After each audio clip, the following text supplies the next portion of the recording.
बिस्मिल्लाहिर्रहमानिर्रहीम। अस्सलामुअलैकुम students, welcome to my YouTube channel. MTH 102 का लेक्चर नंबर 19 to 20 आज हम कवर करेंगे, जिसमें हम सीखेंगे परमुटेशंस को और कम्बिनेशंस को। तो देखिए, मल्टीप्लिकेशन प्रिंसिपल क्या है।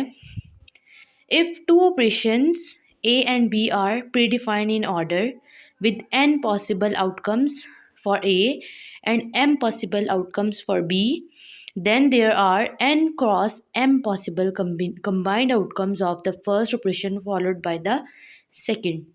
अब इस स्टेटमेंट को आप समझें क्या कह रहे हैं। कहते हैं आपके पास दो जो है ना कोई से ऑपरेशन हो सकते हैं, एक का नाम आप ए रख दें और एक का नाम हम रख देते हैं बी, और इनको हमने एक ऑर्डर के साथ लिखना है कि ए में आपके पास क्या क्या आउटकम्स आ रहे हैं। जैसे आप कह लें ए एक सेट है और उस सेट में आपके पास जितनी भी वैल्यूज़ आ रही होंगी ना वो उसके आउटकम्स होंगे, ठीक है। और बी जो है ना वो भी आपके पास दूसरा सेट है जिसमें आपके पास आउटकम्स जो आ रहे हैं उसका नाम आपने दे दिया एम, ठीक है।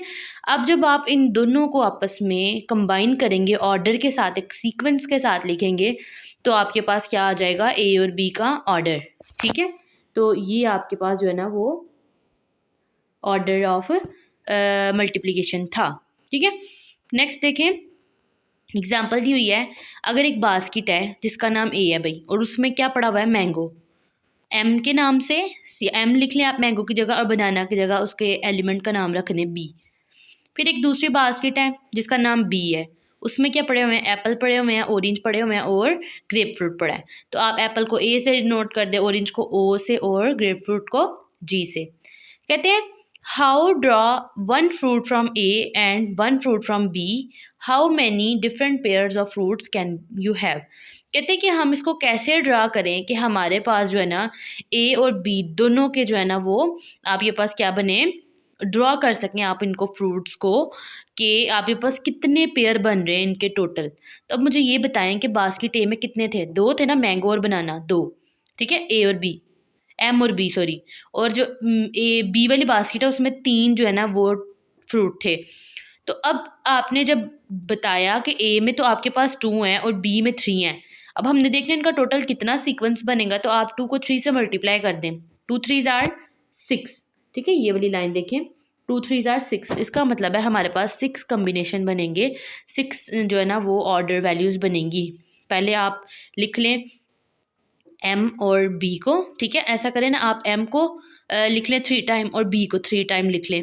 फिर उसके साथ आप क्या करें, 1 by 1 इन जो बी वाले सेट में पड़े हुए थे ना फ्रूट, जैसे ए ओ और जी, पहले एम के साथ ए को लिखें, फिर एम के साथ ओ को, फिर एम के साथ जी को। सेम इसी तरह से आप जो है ना वो बी के साथ ए को लिखें, फिर बी के साथ ओ को, फिर बी के साथ जी को।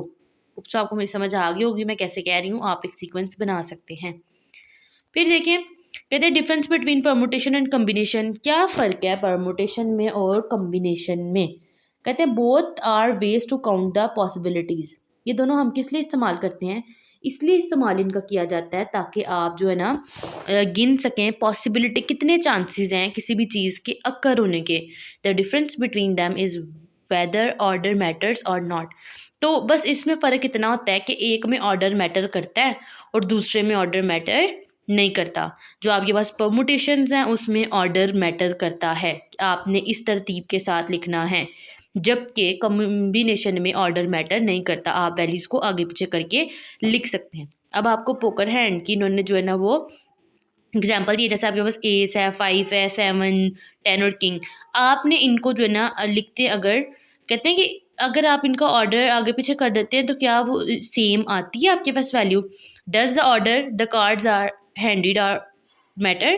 कहते हैं कि अगर तो मैटर करता है कि आपने जो है ना वो एक सीक्वेंस रखना है, तो ये आपके पास हो जाएगा परमुटेशन। कहते हैं इफ़ यस, अगर ऑर्डर मैटर करता है तो ये परमुटेशन है। अगर ऑर्डर नहीं मैटर करता, आप जो उनसी मर्ज़ी वाले जो है ना कार्ड को आगे रख लें, जो उनसे मर्ज़ी को पीछे, तो यहाँ पे आपके पास ऑर्डर मैटर नहीं कर रहा। So we are dealing with combination, ठीक है। फिर देखिए परमुटेशन का रूल क्या बताया है, to arrange n distinct object in a row the number of different arrangements is n factorial. तो परमुटेशन में आप क्या इस्तेमाल करते हो, परमुटेशन में हम फैक्टोरियल का इस्तेमाल करते हैं। एन के आगे जो आपको एक्सक्लेमेटरी साइन नज़र आ रहा है ना, इसको हम फैक्टोरियल कहते हैं। अब फैक्टोरियल को ओपन कैसे करते हैं? फैक्टोरियल को ओपन किया जाता है, पहले जो वैल्यू है वो लिख दो, जैसे n है, फिर एक एक करके उस n में से माइनस करती जाओ वैल्यू को। जैसे n है तो n में से -1 किया, फिर n-2, और ये तब तक चलता जाएगा जब तक आपके पास 3, 2 एंड 1 नहीं आ रहा। ठीक है, फिर आपके पास है the number of different permutations of r objects which can be made from n distinct object is given. क्या कहते हैं कि अब जब आपने डिफरेंट परमुटेशंस ले ली हैं, आपने उनको क्या करना है, जो ऑब्जेक्ट्स हैं हम उनको इस तरह से डिफाइन कर सकते हैं कि हर ऑब्जेक्ट को आप डिफ्रेंशिएट कर सके एक ऑब्जेक्ट को किसी दूसरे ऑब्जेक्ट के साथ। वो कैसे, देखें, the number of different permutations of an object of which P are identical to each other and Q of the remainder are identical। P आपके पास क्या है, जो आइडेंटिकल है ईच अदर के, जबकि Q आपके पास क्या है, रिमाइंडर्स हैं। And R of reminder are identical is. तो आप इसको कैसे आप लिखेंगे, इसको अरेंज करके, बेसिकली आप इस लाइन पे ज़रा फोकस करें और इस लाइन को ज़रा ना गौर करें। क्या कहते हैं, to arrange n object in a line in which r of the objects have the be together we have. अब देखिए इसमें किसकी बात आ रही है, पहले तो सिर्फ था परमुटेशन, लेकिन अगर आपके पास बीच में रिमाइंडर भी आ रहा है तो आप उसको किस तरह से नोट करेंगे, आर फैक्टोरियल ब्रैकेट n-r+1 और फिर factorial r factorial bracket n-r+1 factorial. तो ये आपने याद रखना है जब रिमाइंडर की साथ बात आ जाए तो। ठीक है, फिर आपके पास आता है to arranging n objects in a circle in which arrangements are considered to be same if they can be obtained from each other by rotation. जब आप रोटेशन की बात कर रहे हैं कि जब हम ऑब्जेक्ट्स को आपस में रोटेट करते हैं तो फिर हम क्या लिखेंगे, परमुटेशन की कंडीशन क्या होगी, तो वो है n factorial divided bye n। जब आप n factorial divided bye n करेंगे तो क्या होगा कि जो ऊपर वाला n फैक्टोरियल है ना वो ओपन होगा। n फैक्टोरियल को कैसे ओपन करते हैं, पहले n लिखते हैं, फिर n-1, फिर फैक्टोरियल लगा देंगे आप। ऊपर वाला n नीचे वाले n से जब कट जाएगा तो आपके पास सिर्फ n-1 फैक्टोरियल परमुटेशन बच जाएगी। तो आपने इस कंडीशन को भी याद रखना है। फिर आती है एग्जांपल, आपके पास suppose you have 4 pictured card, आपके पास 4 कार्ड हैं and have the picture of the letter, हर एक में आपने नाम दे दिया A B C और D का। You want to arrange them in row to form words, आपने इनके जो है ना वर्ड्स बनाने हैं। आप कहते हैं कि 4 लेटर्स से कितने वर्ड्स बनेंगे, तो देखें इसमें आपको दिया हुआ है सीक्वेंस एक A B C और D का। इसका मतलब है यहाँ पे परमुटेशन का इस्तेमाल हो रहा है। तो सिंपल परमुटेशन को आपने अरेंज करके बताना कितनी दफ़ा होती है, तो आप ले लें 4 का फैक्टोरियल। 4 का फैक्टोरियल ओपन होगा 4 multiply by 3 multiply by 2 multiply by 1। तो आप जब 4 को 3 2 1 से सबसे मल्टीप्लाई करते जाएंगे ना तो आपके पास 24 आंसर आ जाएगा। नेक्स्ट देखें, 8 runners are hoping to take part in race. Race में 8 रनर्स हैं, वो हिस्सा लेना चाह रहे हैं, but the track has only 6 lens. लेकिन लेन्स कितनी हैं, 6 हैं, टोटल 8 हैं लोग जो रन करना चाहते हैं, लेकिन हमारे पास जो लेन्स हैं वो 6 हैं। In how many ways can 6 of 8 runners be assign to lanes. कहते कि हम कैसे जो है ना वो 6 जो है ना वो लेन्स को 8 रनर्स में असाइन करेंगे। अब पहले देखिए, पहले हमारे पास सिंपल कंडीशन थी, भाई आप बता दें भाई कितने आपके पास सीक्वेंस आ रहा है, लेकिन इसमें अब बता रहे हैं कि आपके पास जो है ना लेन्स वो कम है, तो आपके पास कुछ रिमाइंडर भी बचेगा ना। 8 है, 8 में से 6 निकालें, 2 आपके पास रिमाइंडर बचता है।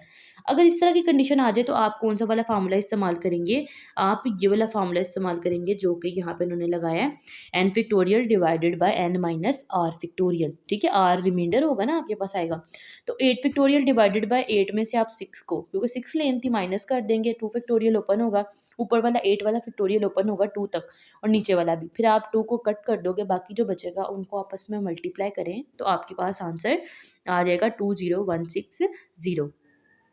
फिर आ जाता है find the number of distinct permutations of letter of the word Mississippi. तो आपने जो है ना इसको परमुटेशंस को आपने डिस्टिंक्ट करना है, लेटर वर्ड जो बन रहा है मिसिसिपी। पहले आप काउंट कर लें कि आपके पास टोटल जो है ना वो वर्ड्स कितने हैं, तो काउंट किए तो हमारे पास टोटल वर्ड बने 11। फिर आप देखेंगे एस कितनी दफ़ा आया बीच में, एस 4 दफ़ा आया, हम कह देंगे number of S 4। Number of I कितने हैं 4 है, और नंबर ऑफ पी कितने आ रहे हैं आपके पास 2 आ रहे हैं।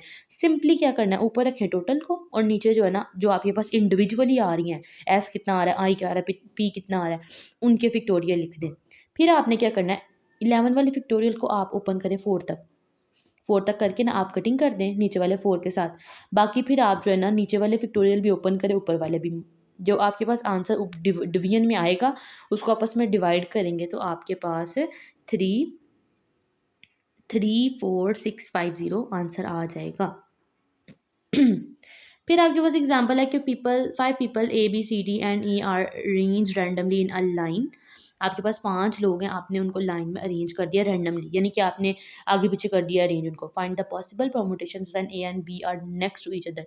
आपने ऐसे अरेंज करना है कि जो A और B है ना वो एक दूसरे के आगे पीछे हैं, बाकी रिपीट हो रहे हैं लेकिन A B स्टक हुए हुए हैं एक दूसरे के साथ। हम कहेंगे imagine A and B are stuck together in order A B order के साथ वो स्टक कर गए हैं।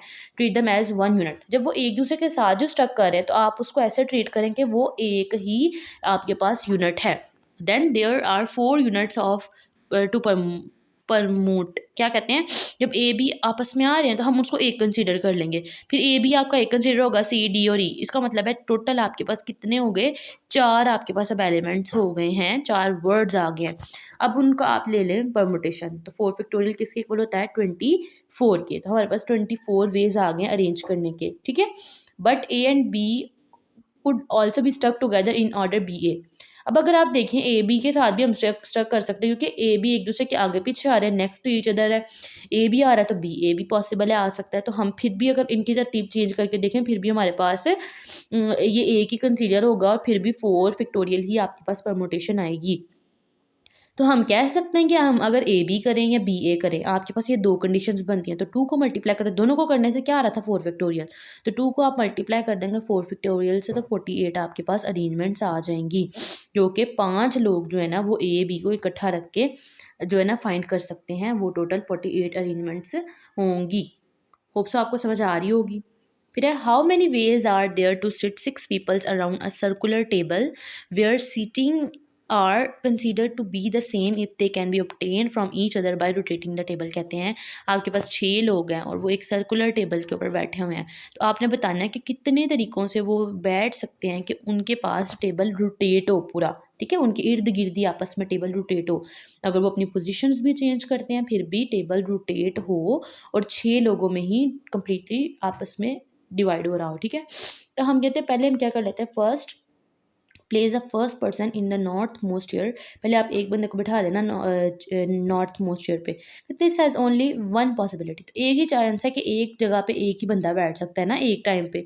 Then place the 5 other people, फिर 5 लोगों को आप आपस में उनकी जगह तब्दील करें। एक को आपने पोजीशन पे रखा और 5 की जगह तब्दील की, तो आपके पास परमुटेशन आ जाएगी 5 फैक्टोरियल की 120। तो इसका मतलब है अगर आप एक बंदे को स्टक रखें एक जगह पे, फिर इंडिविजुअली हर बंदे को एक एक जगह पे रखते जाएं और 5 को रोटेट करते जाएं, तो आपके पास 120 ही आएगा। आपके पास 120 वेज ही हैं पर बंदे को रोटेट करने के, ठीक है। फिर है ऑल्टरनेटिवली अगर आप 6 लोगों को जो है ना वो रोटेट करते हो एट द सेम टाइम, फिर आपका 6 का फैक्टोरियल अगर आप लेंगे तो वो आपके पास आएगा 720। कहते हैं for each seating there are 6 rotations of seating, thus the final answer is. आपके पास देखें 5 को जब हमने रोटेट करके दिखा तो हमारे पास 120 आया। जब आपने 6 पीपल्स को आपस में रोटेट किया तो 720 आंसर आ रहा है। तो 720 को आप टोटल पर्सन कितने हैं, 6 हैं, 6 पे डिवाइड कर दें तो फिर भी 120 ही आता है, ठीक है। ये दोनों अल्टरनेटिव वेज थे। फार्मूला कम्बिनेशन का, कम्बिनेशन अभी हमने परमुटेशन पढ़ी है, अब हम पढ़ेंगे कम्बिनेशन को। कम्बिनेशन में आप क्या करते हैं, ऑर्डर मैटर नहीं करता। तो कम्बिनेशन का फार्मूला आपने याद कर लेना है, n factorial divided by n r factorial bracket n minus r factorial. इसमें जो है ना आपके पास आर का इजाफा होता है, ठीक है। फिर देखें आपके पास कैसे इसको करना है, जैसे आपको पता चलेगा कि ये परमुटेशन फाइंड करनी है इसमें या combination. The manager of a football team has a squad of 16 players. तो टीम है फुटबॉल की और 16 प्लेयर हैं। He need to choose 11 to play in a match. 16 है लेकिन 11 को आपने जो है ना वो चूज़ करना है। How many possible teams can be chosen, तो आप बताएं कि अब देखिए ना टोटल 16 थे, आपने अपनी मर्ज़ी से 14 नहीं 11 को प्लेयर्स को अपने मैच में खिलाना है। तो कहते हैं कि आपकी मर्ज़ी है आप उसकी टीम को कैसे चूज़ करते हैं। तो आप लें भई 16 का फैक्टोरियल और 11 फैक्टोरियल। अब यहाँ पे आपके पास जो है ना वो कितनी आपको चॉइस थी, टोटल 16 थे, 11 को खिलाना तो 5 की चॉइस आ रही थी, तो आप उसका भी 7 फैक्टोरियल लें। P factorial n factorial divided by r factorial n minus r. आर आपके पास है रिमाइंडर जो बच रहे होते हैं ना, कितने बचे थे आपके पास, 16 में से 11 को निकाला, आपके पास जो है जो बचे रिमाइंडर वो आपने बता दिए। ठीक है, तो ये आपके पास आंसर आ जाएगा। तो बस हाँ जी, आज का लेक्चर फिर आपका यहीं तक था। होप सो आपको समझ आ गई होगी परमुटेशन और कॉम्बिनेशन की। तो मिलते हैं अपने नेक्स्ट लेक्चर में, तब तक के लिए अल्लाह हाफिज़।